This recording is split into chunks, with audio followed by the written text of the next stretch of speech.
But right now, it's Rob Roberson. He's a member of the Mississippi House of Representatives, represents District 43, which includes Oktibbeha and Winston County, serves as the chair of the House Education Committee. Representative Roberson, good to see you, sir. Good morning. How are you? I'm doing fantastic. So, let's see, what time you guys gaveling in today? 1 o'clock? 1 o'clock. 1 o'clock. That's what I thought. Yeah.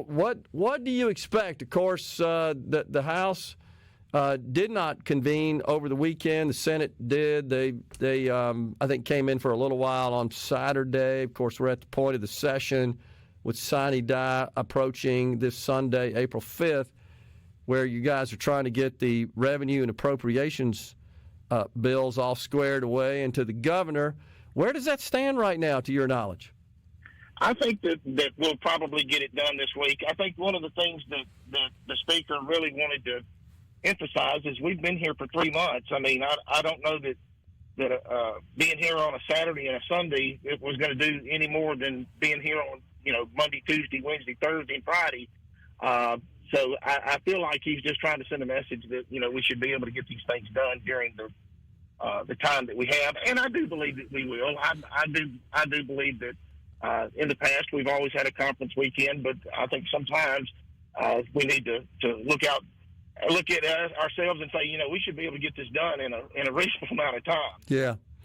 It's one of those things where I know you got to get legislation passed to understand the total spectrum of inputs to the budgeting process, but you kind of wonder if we ought to reverse the sequence and do the revenue and appropriations at the beginning of the session and spend a whole lot of time focused on that instead of this kind of rush that it always feels like towards the end. It really does feel that way. I think that having all of this done on the front end probably would be a smart move. However, a lot of times the projects aren't going to be finished up as far as getting the information in from our communities.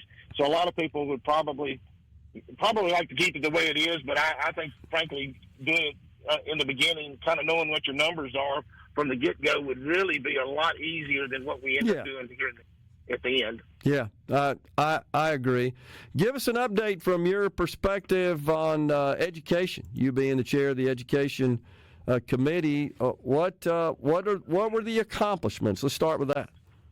Well, I will say this. I think we're living in some really exciting times between the fact that you have the feds that obviously look like they're going to take a step back away from the states and let the states and the communities run their schools, or at least that's what it appears to be. I think some of the accomplishments that we were able to do this year, we got some good things in the making for trying to attract teachers that are in the works.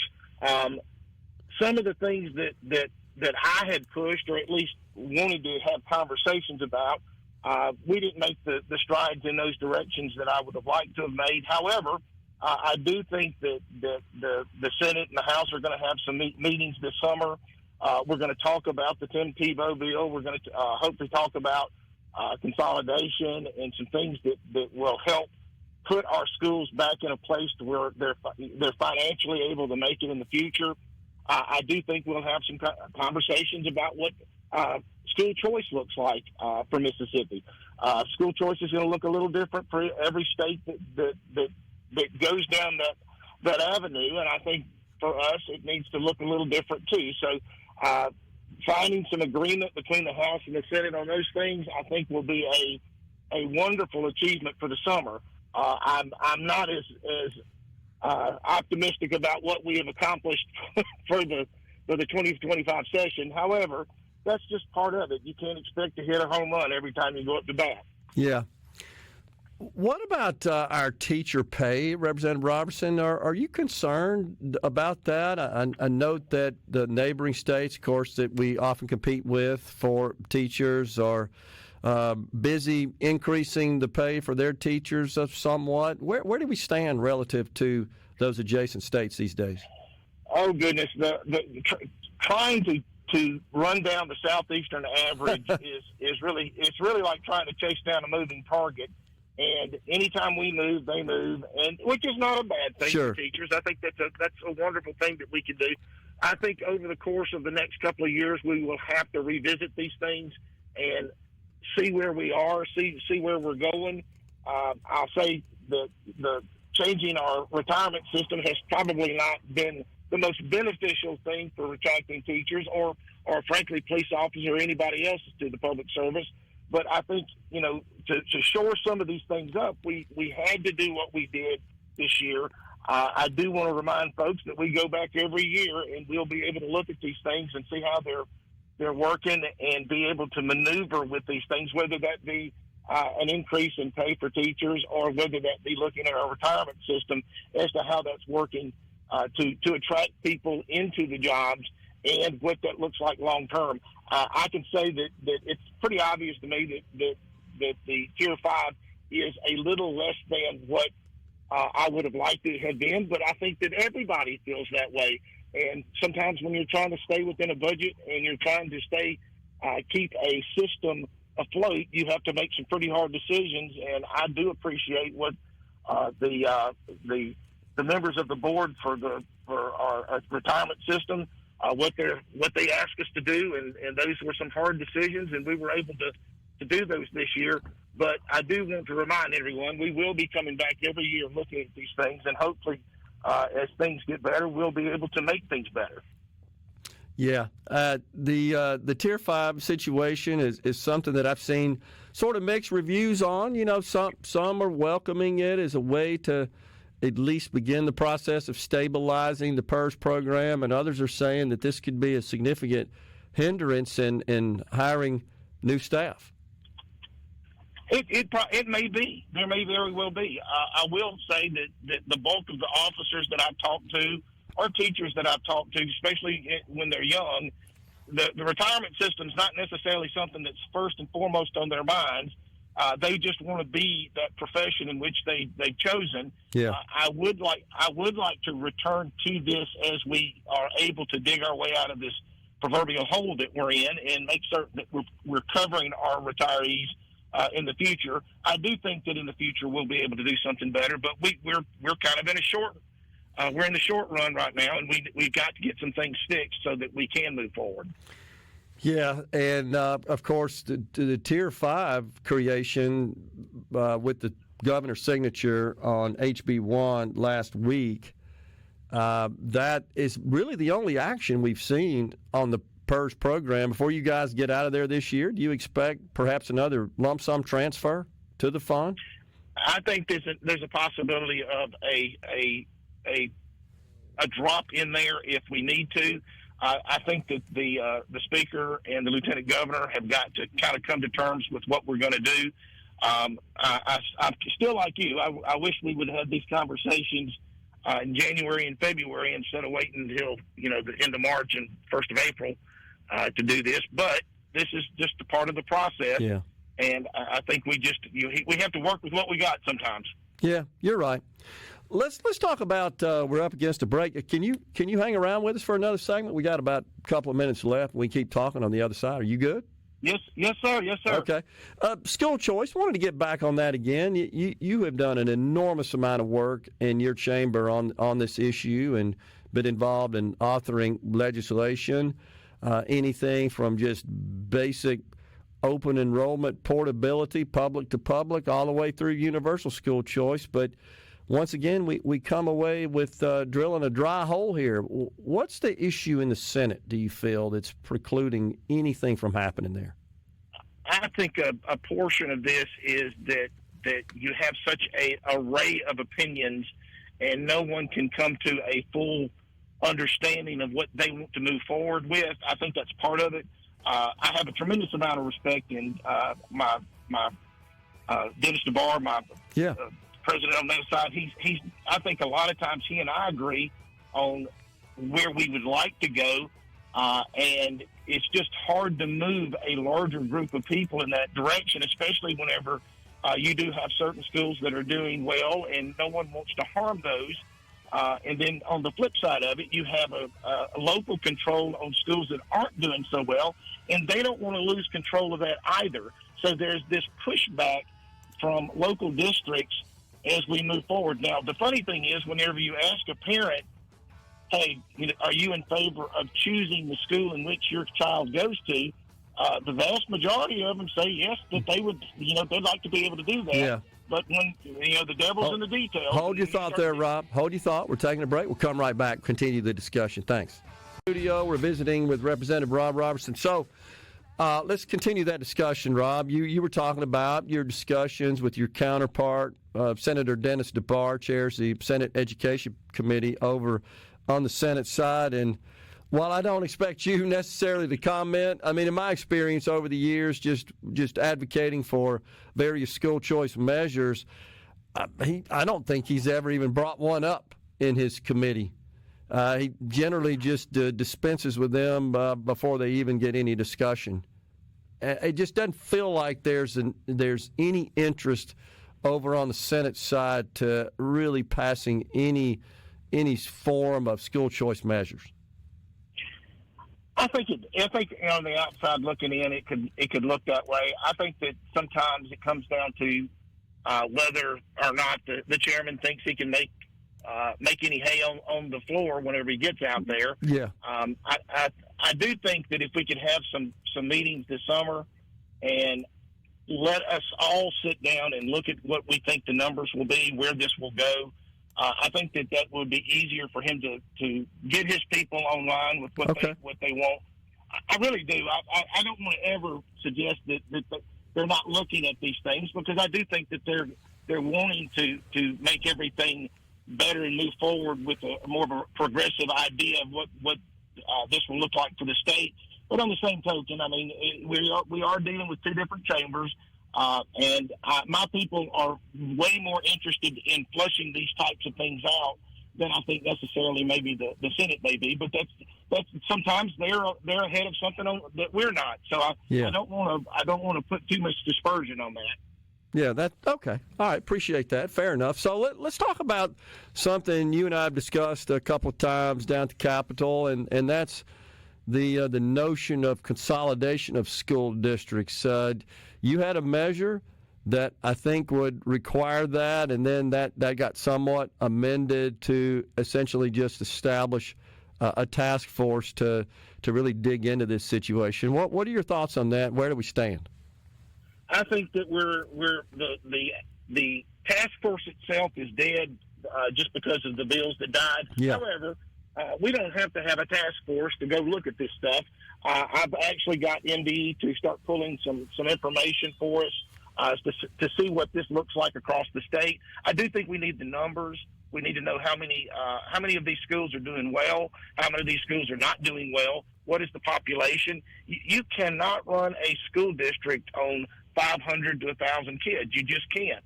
And for whatever reason, we have a lot of your superintendents out there have the impression that, we would rather, just put more money into it than not. Now, I have heard the argument, we don't seem to have a problem with it when it comes to the schools that we created outside of the regular public school system. However, I think everything is on the line. When you're looking at school districts and whether they are supporting the kids, and which is what they should be doing, then it really doesn't matter what direction it goes in. We just need to make certain that the money that we're providing for them is being used exclusively for educating these kids, and not just pumping administrative costs up and moving forward in that direction. We've got school districts with superintendents, several assistant superintendents.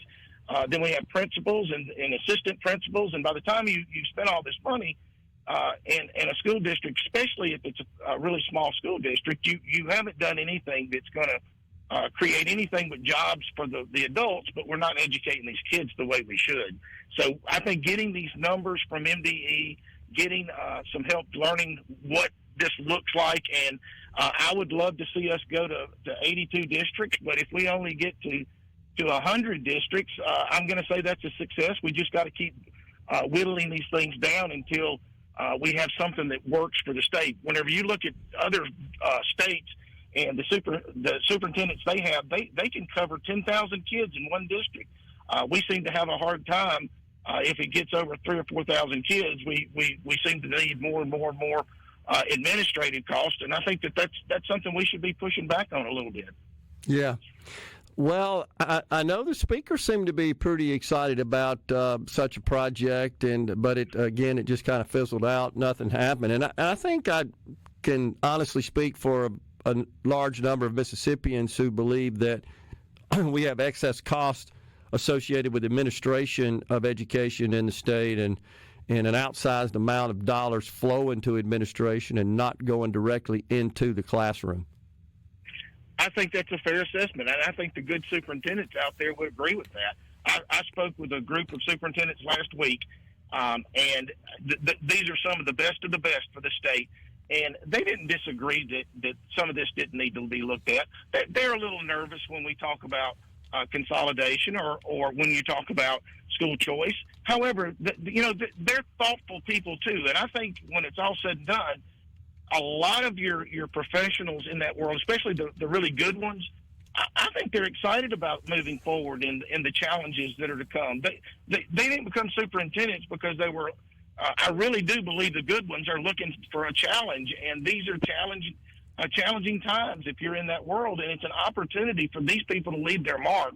So I want to encourage the good ones out there, the good superintendents, get involved, stay involved, and keep in touch with me and Dennis both whenever it comes to these things.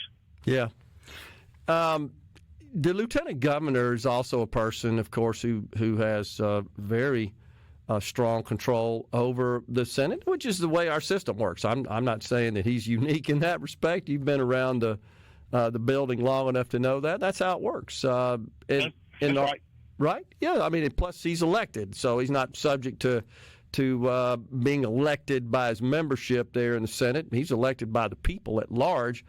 He's not a big fan, you know this, of any kind of education freedom. And in particular, he's made it very clear he opposes the allocation of any public money to private schools. He has concerns about that. Do you think there's any chance for the duration of his tenure that we might even get to that level? I think there's always the possibility of getting there, but there's so many different routes to this, and one of these routes, and this is one of the things that some of the superintendents I talked about, if we put a situation out there with school choice, and if we came to the middle where the public schools had less regulations on them and the private schools had a little more regulations on them that would meet them in the middle, is there a possibility that we could get a deal on something like that? Now, one of the reasons your private schools don't want to take this money is they don't want to be allocated with the same things that the public schools have to do. And my mama used to tell me that what was good for the goose is good for the gander, and I would like to see us come to the middle and reduce some of the requirements that our public schools are having to do, and that's really special in the fact that we're looking at what the feds have done, sending this back to us. If testing is a problem that we have, that we're over testing, let's sit down and have a conversation about that. If making certain that money is being spent, public money is being spent on our teachers and on our students the way it should be, let's make certain that is done in our private schools if they accept this money, because that's been one of the concerns that I've heard the lieutenant governor mention would be, that we're just handing over money without any process to make certain it's not being used unethically. And so I do believe there's ways that we can get there. It just is a matter of how do we approach this and what conversations do we have to make this happen. Yeah. And I guess I would just respond with that thought that, hey, look, the market will sort that out. If folks are looking to use their state allocated per student funding to help with a private school education, and that doesn't improve the educational outcome of their student, well, then they'll go back to the public school. I mean, the market is going to figure that out. We don't need government to come in and regulate that, in my view. But I get that that's a concern, and I think what gets lost there is that we're not talking about just this big pool of public money. We're talking about the amount that's allocated for that student and just giving the parent some latitude and control over how that gets applied to the proper setting. if I were a superintendent and principal of a good school, I would welcome the challenge from Yes. any school for that. So I agree with that analogy. I think the good schools out there are going to flourish. Someone asked me what's going to happen to the bad schools. Well, the bad schools are not going to survive. And that's just a reality. Yeah, I agree with you. It's amazing what a little competition and a little choice would do to motivate and inspire, and I think produce much better educational outcomes, even in the public schools. That's the piece of this that often gets overlooked. We got to go. We certainly appreciate you joining us today. Representative Rob Roberson represents District 43, and I know you guys got about an hour and a half. You'll be down at the Capitol. Appreciate it, Rob. Thanks, man. Yes, sir. Thank you. Y'all have a good one. You too. Coming right back in the Element Wealth